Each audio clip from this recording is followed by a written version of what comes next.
So my name is Kundisai and I'm 24, and yeah, still very hard to take in, still hard to accept. Feels like it's not real. Feels like someone should pinch me to wake up, but it's slowly starting to settle in, Kuti. That's the reality of what happened today. So I was preparing to sleep so that I'll be able to go to work in time today, which is Monday.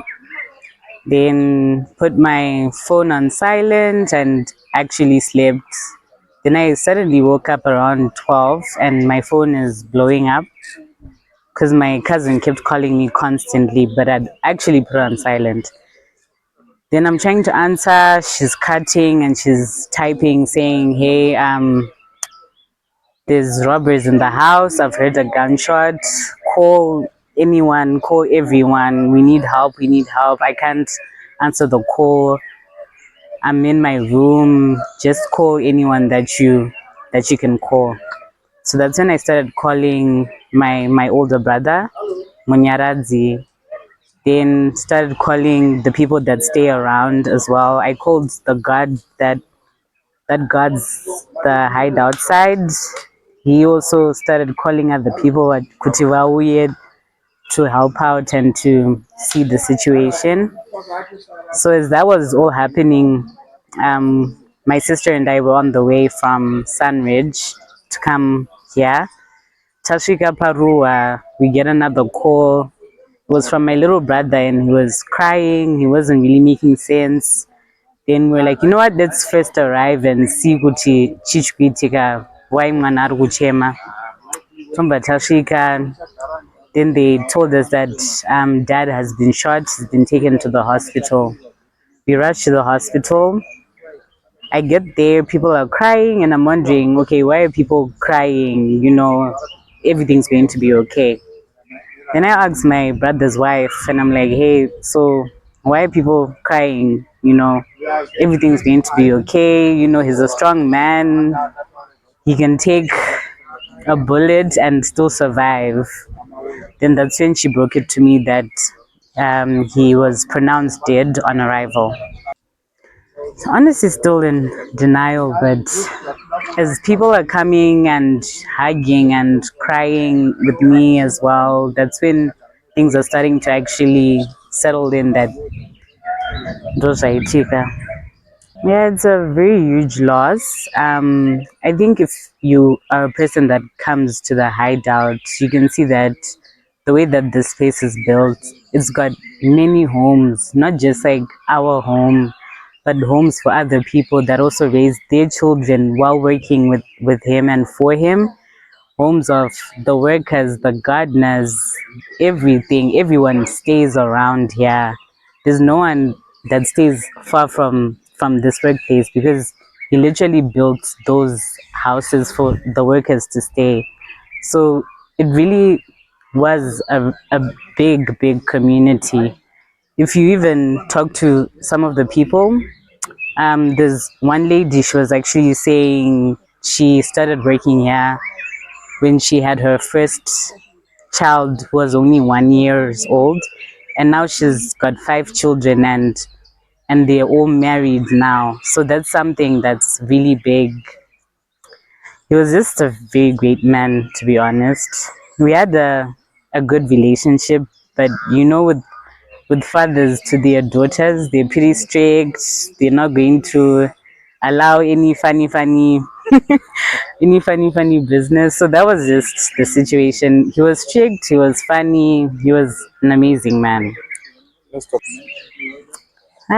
So there was a time that, so this is actually not too far back.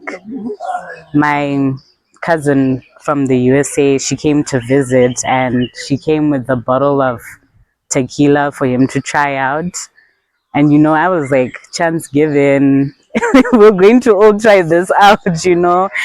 So we're just all sitting around in the sitting room and, passing around some shots of the bottle. So it's those moments that you really appreciate. Of course, there's the fear of, oh my God, I'm actually drinking in front of my dad with my dad.